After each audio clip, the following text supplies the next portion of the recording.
तो आदाब, नमस्कार, गुड इवनिंग, सत श्री अकाल। एक बार फिर आप तमाम लोगों का स्वागत है क्राइम तक की कहानी के इस एपिसोड में। उम्मीद है पूरी फैमिली अच्छी होगी। कहानी शुरू करूं उससे पहले एक बार फिर आप तमाम लोगों से गुजारिश, क्राइम तक की वेबसाइट क्राइम तक .in को जरूर क्लिक करें और क्राइम की तमाम खबरें पढ़ें।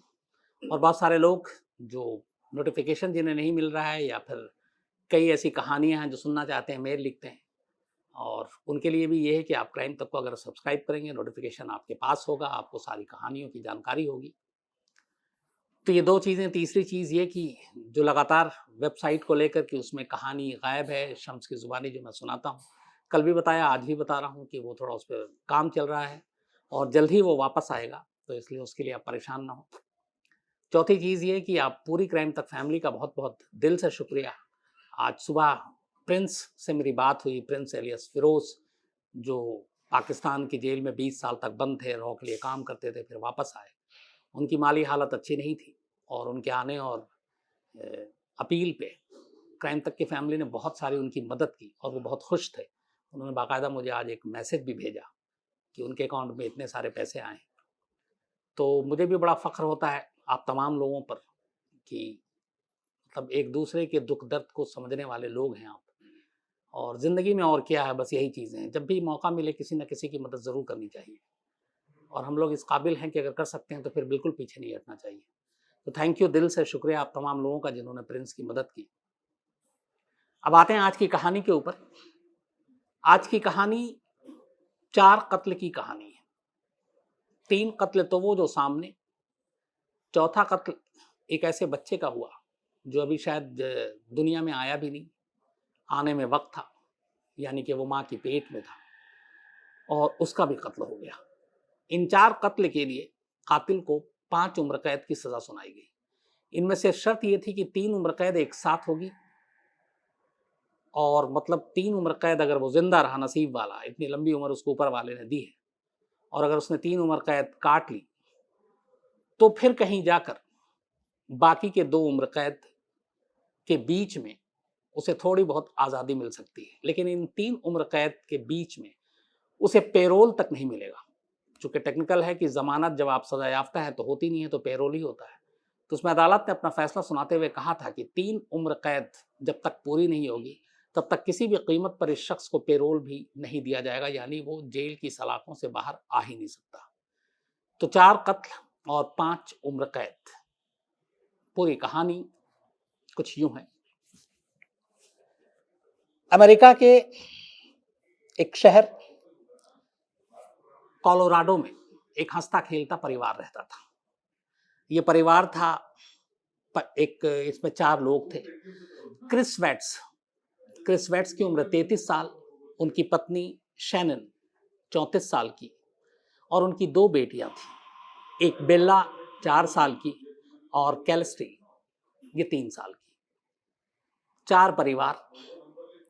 इसमें जो क्रिस वेट्स हैं, ये अमेरिका में एक एनाडार्को पेट्रोलियम कंपनी है, तो वहां पे ये जॉब करते।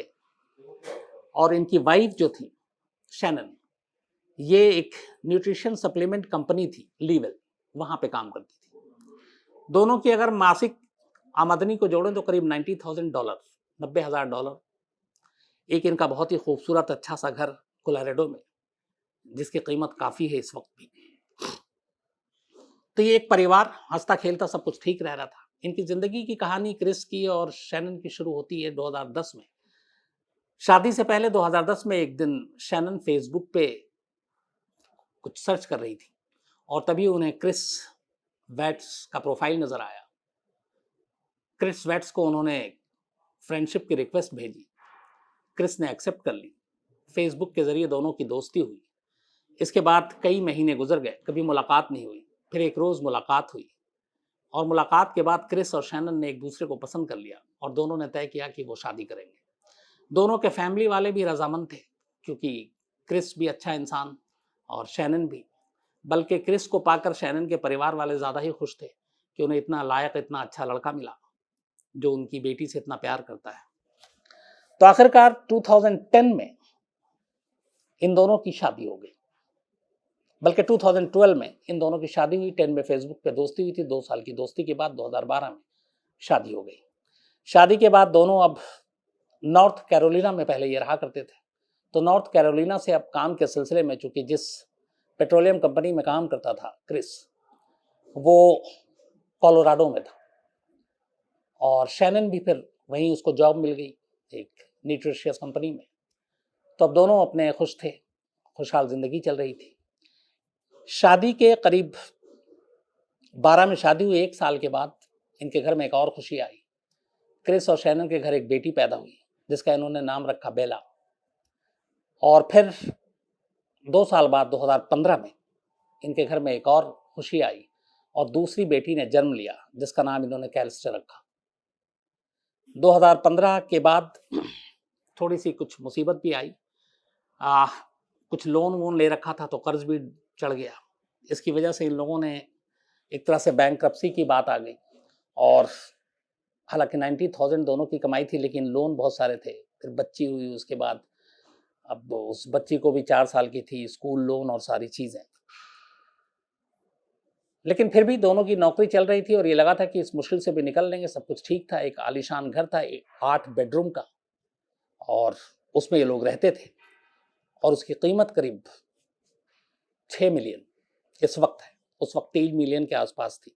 हालांकि कर से निकलने के लिए उन्होंने उस वक्त अपने घर को बेचने की भी कोशिश की, लेकिन कोई खरीदार मिला नहीं था। ये सब कुछ चलता रहा और तभी 2018 आया। अब शादी को लगभग 6 साल हो चुके थे। एक बेटी 4 साल की हो चुकी थी, एक 3 साल की हो चुकी थी। 2018 में अचानक एक दिन शैनन बताती है क्रिस को कि वो प्रेग्नेंट है और करीब 15 महीने का गर्भ है पेट में। पति पत्नी दोनों खुश होते हैं। अच्छा, इसके बाद उन लोगों को टेस्ट के जरिए पता चलता है कि इस बार जो पेट में बच्चा है वो मेल चाइल्ड है, लड़का है। तो 2 बेटियां थी, अब एक बेटे की बारी थी और बहुत ही खुश थे। बल्कि यहाँ तक कि इन्होंने अपने बेटे का नाम भी उसी वक्त रख लिया था निकी, कि अगर बेटा पैदा होगा तो इसका हम नाम निकी रखेंगे। और 15 हफ्ते का गर्भ था। सब कुछ ठीक चल रहा था। इसी दौरान में 2018 की बात है, 13 अगस्त की तारीख आती है। जो शैनन थी वो अपने काम के सिलसिले में ऑफिस के बाहर गई थी, और बाहर जाने के बाद वो करीब 1 हफ्ते तक रही, और 1 हफ्ते के बाद शैनन एरिजोना गई थी ऑफिस के काम से। 1 हफ्ते के बाद 13 अगस्त 2018 की रात 1:48 पर वो अपने घर लौटती है। 1:48 एग्जैक्ट टाइम इसलिए बता रहा हूँ क्योंकि घर के सीसीटीवी में शैनन की आखिरी तस्वीर थी जिंदा, जिसमें वो एंट्री कर रही है। 1:48 पर आती है घर में। इधर क्रिस घर में था, दोनों बेटियां घर में थी। रात गुजर जाती है। अगले दिन 14 अगस्त को शैनन का अपॉइंटमेंट था डॉक्टर के साथ। चूंकि वो प्रेग्नेंट थी तो लगातार उसकी अपॉइंटमेंट होता था, डॉक्टर देखते थे। और 1 हफ्ते से वो बाहर थी एरिजोना अपने काम के सिलसिले में, तो 1 हफ्ते बाद उसने अपॉइंटमेंट ले रखा था 14 अगस्त का। 14 अगस्त की सुबह जितने बजे पहुंचना था वो पहुंचती नहीं है। डॉक्टर जानने वाले थे, वो फोन करते हैं, फोन पिक नहीं करती है। इसी दौरान में उस रात 1:48 पर 13 अगस्त को जब शैनन लौटी थी तो उसका एक कुलीग उसके साथ था ऑफिस का, उसने घर ड्रॉप किया था। और अगले दिन एक मीटिंग थी इंपॉर्टेंट ऑफिस में, उसमें भी ज्वाइन करना था। तो डॉक्टर के यहाँ नहीं गई। उसके बाद लगभग 12:30 का टाइम हुआ 14 अगस्त। वो घर नहीं, ऑफिस नहीं आई। उसके दोस्त कलीग को चिंता हुई, उसने फोन किया, फोन उठाया नहीं। फिर वो घर पहुंचता है। जब वो घर जाता है तो देखता है कि घर खुला हुआ है, लेकिन घर में कोई नहीं है, न बच्चे हैं। वो पति को फोन करता है क्रिस को, क्रिस भी फोन नहीं उठाता, शैनन भी फोन नहीं उठा रही है। उसे कुछ डाउट होता है, पता चला कि क्रिस भी जो है वो अपने ऑफिस नहीं गया। तो वो लोकल पुलिस को इन्फॉर्म कर देता है। लोकल पुलिस वहां पहुंचती है, सर्च करती है, तो देखती है कि जो शैनन है उसकी कार वहीं है, चाबी भी वहीं है, और मोबाइल भी वहीं पड़ा हुआ है, लेकिन मोबाइल बंद है। बाकी किसी का कुछ सुराग नहीं। इस दौरान में फिर अचानक दोपहर को क्रिस का फोन उड़ जाता है। उसके बाद पुलिस का फोन आता है, वो घबरा जाता है, पुलिस उसे बुलाती है। तो बोलती है कि, तो वो कहता है कि मैं लगातार खुद परेशान हूँ, मैं फ़ोन कर रहा हूँ और मेरी वाइफ सुबह से फ़ोन नहीं उठा रही और दोनों बेटी गायब हैं, और रात को वो घर आई थी। उसके बाद उसने कई टेक्स्ट भी किए क्रिस ने कि शैनन तुम कहाँ हो, लौट आओ, अगर कुछ ऐसी बात है तो। बेटियां इंतजार कर रही हैं, बेटी कहाँ है, तुम्हारे साथ है, मुझे ये भी नहीं पता। तब तक अब इस फैमिली की गायब होने की खबर फैल गई थी। लोकल मीडिया में भी ये खबर आई कि मिसिंग है एक पूरा परिवार, 3 लोग, बल्कि एक प्रेग्नेंट है।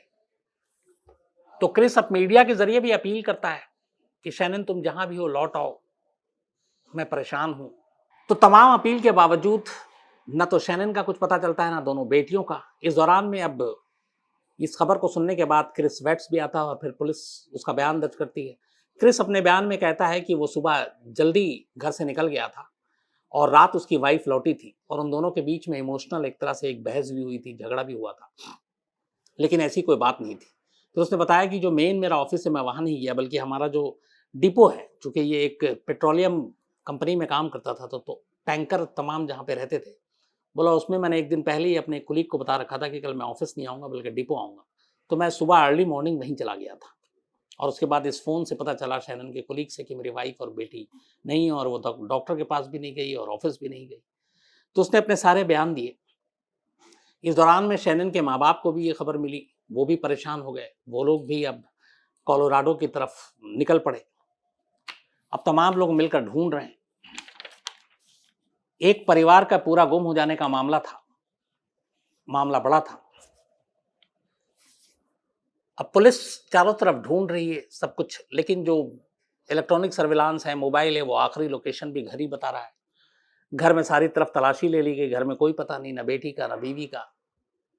अब पुलिस क्या करे? इस दौरान में फिर ये लगा कि ये मामला थोड़ा सा सीरियस है, तो इसमें एफबीआई को भी इन्वॉल्व कर लिया गया कि आप इसकी जांच करें। अब 13 तारीख को ये सब कुछ हुआ, 14 तारीख की बात है। 14 तारीख को मीडिया में भी अपील की क्रिस ने, टेक्स्ट भी किया कहीं अपनी बीवी को, लेकिन उधर से कोई रिप्लाई नहीं आया और किसी का कुछ सुराग और पता नहीं चल रहा है। जब कुछ नहीं हुआ तो कहीं ना कहीं लगा पुलिस को कि मामला कुछ गड़बड़ है, कि आखिर एक हफ्ते के बाद शैनन आती है और रात को 1:48 को उसकी आखिरी एंट्री सीसीटीवी में कैद है, घर के अंदर है, लेकिन घर के बाहर कहीं उसकी कोई भी जाते निकलते हुए तस्वीर है नहीं। तो वो कहाँ गई, उसकी बेटियां कहाँ गई? तो अब लोकल पुलिस की एफबीआई मदद करती है।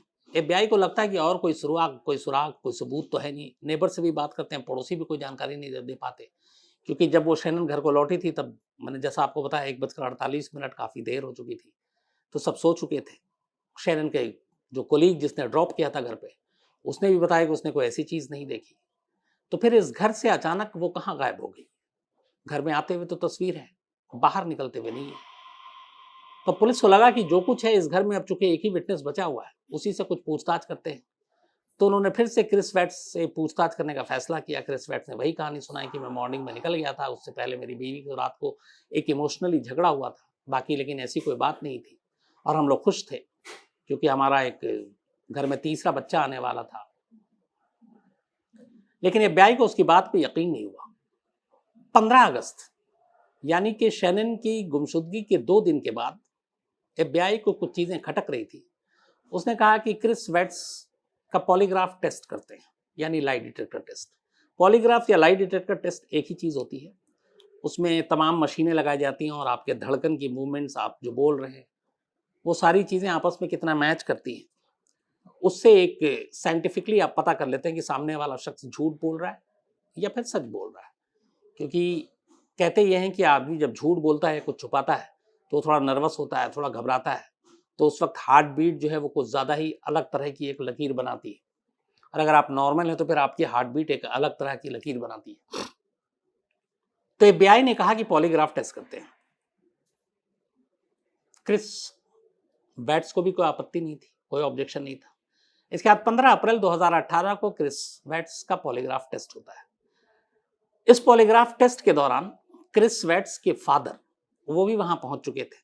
अच्छा, वो अपने फादर को सारी चीजें बताता है, वही कहानी जो सबको बताया। लेकिन अब पॉलीग्राफ टेस्ट हो रहा है। पॉलीग्राफ टेस्ट के दौरान फादर उसके साथ है। टेस्ट शुरू होने वाला है। जो एफबीआई के लोग हैं और जो डॉक्टर ने जिन्हें कंडक्ट करना है ये टेस्ट, वो एक रूम में तैयार है। क्रिस वेट्स उनसे कहता है कि मुझे कुछ देर के लिए अपने फादर से बात करनी है। वो अपने फादर से अकेले में बात करता है। और अपने फादर से कुछ कहता है। फादर से कहने के बाद वो उस रूम में चला जाता है जहां उसका टेस्ट होना था। अब पॉलीग्राफ टेस्ट शुरू होता है। सवालों की पूरी फहरिस्त तैयार थी। जो सवाल थे वो ये थी कि रिश्ते कैसे थे, रात को जब आई तो क्या हुआ, सुबह ये लोग कहाँ गायब हुए। अब इन सारे सवालों के जो उसने जवाब दिए, उसमें कई जवाब ऐसे थे जो साफ साफ मशीनें बता रही थी कि क्रिस झूठ बोल रहा है। अब जब ये सारी चीजें हुई तो ये क्लियर हो गया कि क्रिस कुछ छुपा रहा और इस पूरी गुमशुदगी के पीछे कहीं ना कहीं क्रिस का हाथ है। टेस्ट खत्म होता है। इसके बाद पुलिस फादर से पूछती है कि टेस्ट शुरू होने से पहले अकेले में आप अपने बेटे से बात की, तो वो बात क्या थी।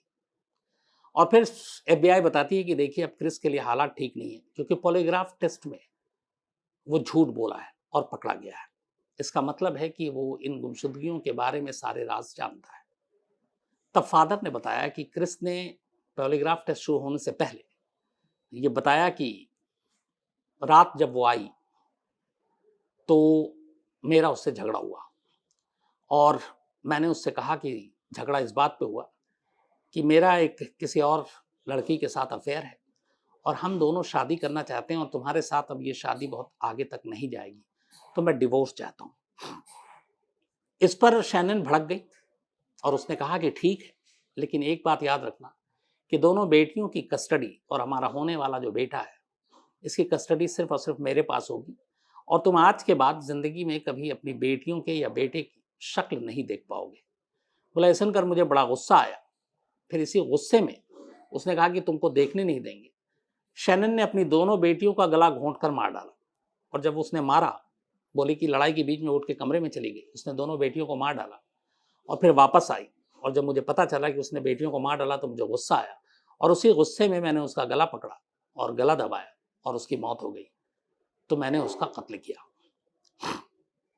इसके बाद उसने कहा कि सुबह हुई, फिर मैंने गाड़ी में बॉडी रखी और दोनों बेटियों को भी गाड़ी में रखा और फिर वहाँ से ले गया और वहाँ से करीब 27 मील दूर जो इसकी अपनी कंपनी थी एनाडार्को पेट्रोलियम, बोला वहाँ के दो अलग अलग टैंकर में दोनों बेटियों की लाश डाली और बेबी की लाश उसी के करीब एक सुनसान जगह थी, गड्ढा खोद कर वहाँ दफना दिया।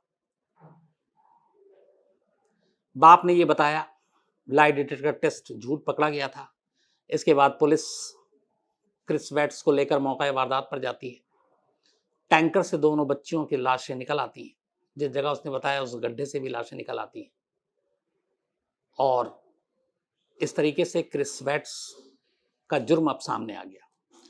लेकिन एफबीआई की टीम जो जांच कर रही थी उसे एक कहानी पे भरोसा नहीं था और वो ये कि उस रात जब झगड़ा हुआ तो क्रिस वेट्स ने जब कहा कि मैं अपनी शादीशुदा जिंदगी जो है अब आगे नहीं बढ़ा पाऊंगा और बेटियों के चेहरा अब तुम दोबारा नहीं देखोगे, ये कहकर जो उसकी वाइफ है शैनन, उसने अपनी दोनों बेटियों को मार डाला और उसके बाद बदले में उसने उसको मारा। ये बात सीबी जो एफबीआई थी उसके गले नहीं उतर रही थी। एफबीआई ने अब जांच शुरू किया और उससे पूछते रहे। इस दौरान में वक्त बीता, वो कस्टडी में है।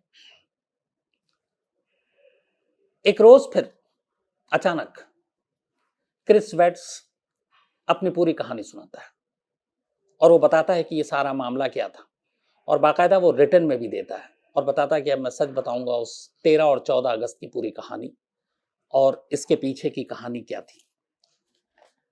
हुआ ये कि जब शादी हुई, दोनों का पति पत्नी के रिश्ते बड़े अच्छे थे, 2 बेटियां हो चुकी थी। लेकिन जब तीसरा बेटा 15 हफ्ते का अभी गर्भ में था, उससे पहले ये बात क्रिस वेट्स को पता नहीं थी कि शैनन फिर से प्रेग्नेंट है। और इसी दौरान में, ये चूंकि अगस्त का मामला है, जून के महीने में इसी कंपनी में, जिस कंपनी में वो काम करता था एनाडार्को पेट्रोलियम, वहां पे एक लड़की काम करती थी निकोल कैसिंगर। ये उसी डिपार्टमेंट में थी जिस डिपार्टमेंट में क्रिस काम करता था। इन दोनों की मुलाकात हुई, बातचीत हुई, जून में दोस्ती शुरू हुई, जुलाई में दोनों ने प्यार का इजहार कर दिया और फिर दोनों के रिश्ते बन गए। इस दौरान में क्रिस ने बताया निकोल को कि वो शादीशुदा है, लेकिन उसकी वाइफ के साथ उसकी बन नहीं रही और वो डिवोर्स लगभग लास्ट स्टेज पे है और डिवोर्स हो जाएगा। तो डिवोर्स होते ही हम दोनों शादी करेंगे। इसके बाद वो दोनों बहुत इधर उधर घूमने भी गए और यहां तक कि अब निकोल ने अपनी शादी की तैयारी भी शुरू कर दी।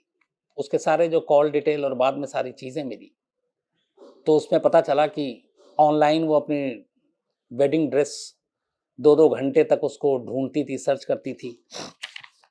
इसके अलावा वो बाकी तैयारियों में भी जुटी हुई थी। लेकिन इसी बीच में अब क्रिस को ये पता चला कि उसकी वाइफ प्रेग्नेंट है और तीसरा बच्चा होने वाला है। अब वो इधर डिवोर्स की तैयारी में था, अब इधर ये तीसरा बच्चा। तो उसे लगा कि ये उसकी शादी के बीच में अड़चन आ सकती है, डिवोर्स के बीच में अड़चन हो सकता है।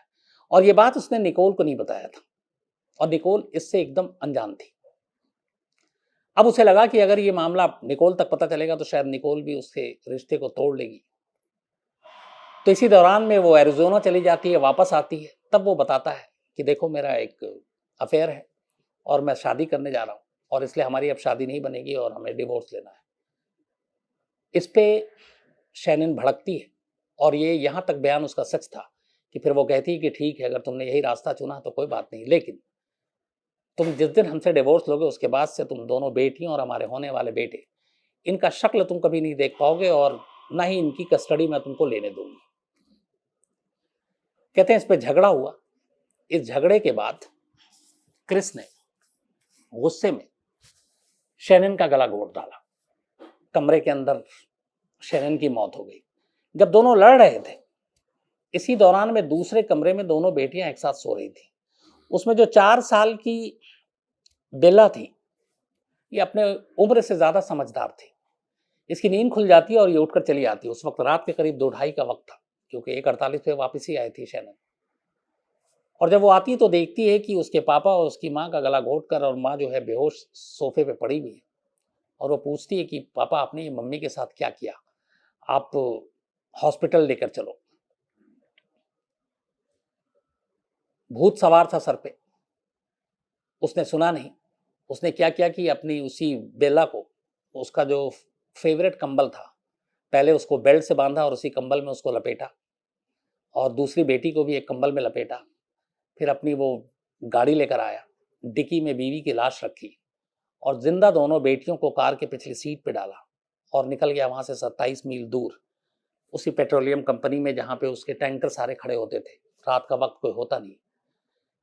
वहां ले जाने के बाद उसने गाड़ी रोकी और सबसे पहले अपनी छोटी बेटी 3 साल की कैलिस्टा, उसको उसी कंबल से, जिस कंबल में उसने उसको लपेट रखा था, गला घोंट कर मार डाला।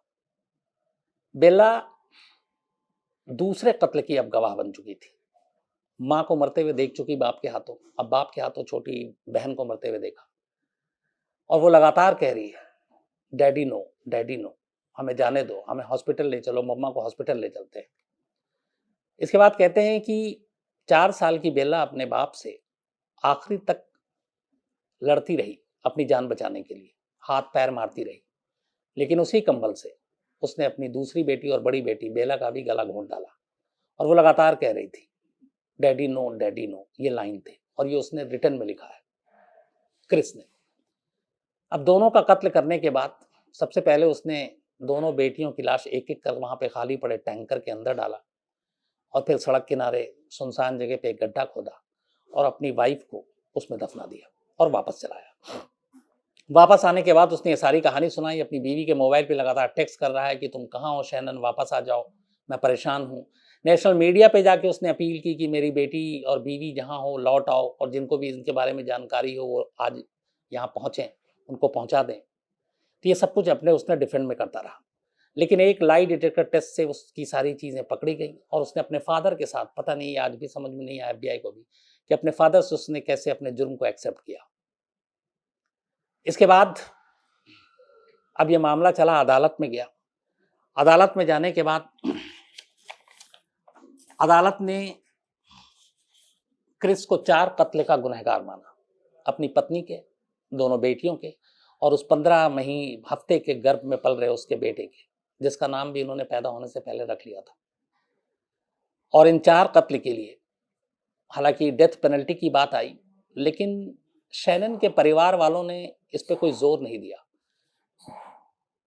उन्होंने कहा कि मैंने हमेशा इसकी एक अच्छी तस्वीर देखी, मेरी बेटी बहुत खुश थी, हमें लगा हमें सबसे अच्छा लड़का मिला है, और हम सोच भी नहीं सकते कि दूसरी शादी के लिए वो इस तरीके से अपनी बीवी और बेटी, जो लास्ट तक डैडी नो, और उसकी बड़े अच्छे वीडियोस हैं बेटियों के साथ खेलते हुए, पत्नी के साथ एक हंसता खेलता परिवार, और जिसको देख के कोई सोच भी नहीं सकता कि ये शख्स आगे चलकर इस तरीके से दरिंदगी कर सकता है।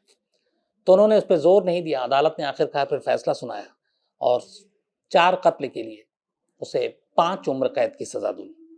लेकिन इस 5 उम्र कैद की सजा के साथ उन्होंने एक लाइन कही कि इसमें से 3 उम्र कैद एक साथ चलेगी, और जब ये 3 पूरी कर ले, अगर वो नसीब वाला हो, उम्र बच जाए, तो फिर 2 उम्र कैद आगे चलेगी, और उस 2 उम्र कैद के बीच में इसको कुछ मोहलत, कुछ आज़ादी दी जा सकती है। तो ये कहा गया। लेकिन अब 3 उम्र कैद मतलब पूरी उम्र, तो वो कहाँ से बचेगा। इसके अलावा अदालत ने फिर ये कहा कि क्रिस जो है, ये शैनन के माँ बाप को उनके सदमे और इस 3 कत्ल के लिए $6 मिलियन देगा, $6 मिलियन। इसमें से हर $1 मिलियन 3 कत्ल के लिए, चौथे को छोड़ा, और बाकी इमोशनल पेन जो उसने दिया अपने इन लॉस को, उसके लिए। अब इसके पास पैसे तो है नहीं। जो उसकी प्रॉपर्टी मैंने आपको शुरू में बताई, उसकी कीमत करीब अब 6 मिलियन है। तो अब या तो ये है कि उसको बेच के वो सारे पैसे दे, या फिर वो प्रॉपर्टी जो है उसके इन लॉस के नाम हो जाए। 2019 या 20 में शायद इसको लेकर नेटफ्लिक्स ने एक ट्रू क्राइम बल्कि पूरी कहानी बताई, जिसमें वो तमाम इंटरव्यूज भी थे, और शायद उसका नाम था American murder the next door family, या ऐसी कुछ नाम है, मैं भूल रहा हूं एग्जैक्ट। तो $6 मिलियन देना है, और क्रिस इस वक्त जेल में है। हालांकि उसको जहां पे पहले जेल में था वहां से उसको हटा दिया गया, और उसको दूसरी जेल में सेफ्टी की वजह से कोलोराडो से Dodge correctional facility in Waupun, Wisconsin, अगर मैंने सही प्रोनाउंसिएशन किया है, तो उस जेल में उसको भेज दिया गया। तो ये थी कहानी एक ऐसे शख्स की जिसने तमाम झूठ बोले, लेकिन पॉलीग्राफ और लाई डिटेक्टर टेस्ट में वो पकड़ा गया। अब यहाँ पे एक चीज़ और भी है जानने वाली, वो ये है कि 13 तारीख को ये मिसिंग वाली सारी चीज़ होती है, 14 को दिन भर ढूंढा जाता है, और 15 यानी कि 48 घंटे के अंदर अंदर FBI इसका पॉलीग्राफ टेस्ट करा देती है, जिससे एक इतना बड़ा केस सॉल्व हो जाता है। अब आइए हमारे देश इंडिया में लंबे लंबे वक्त गुजर जाते हैं, पॉलीग्राफ और लाई डिटेक्टर टेस्ट होता नहीं। हालांकि हमारे यहाँ कानून में ये भी है कि एक तो जिसका भी आप पॉलीग्राफ या लाई डिटेक्टर टेस्ट करा रहे हैं, पहले अदालत से आपको इजाज़त लेनी होगी। अदालत उस शख्स से पूछता है कई बार, और दूसरा अगर उसकी रिपोर्ट भी आ गई तो अदालत में वो एडमिसिबल नहीं है, मानने नहीं जाता।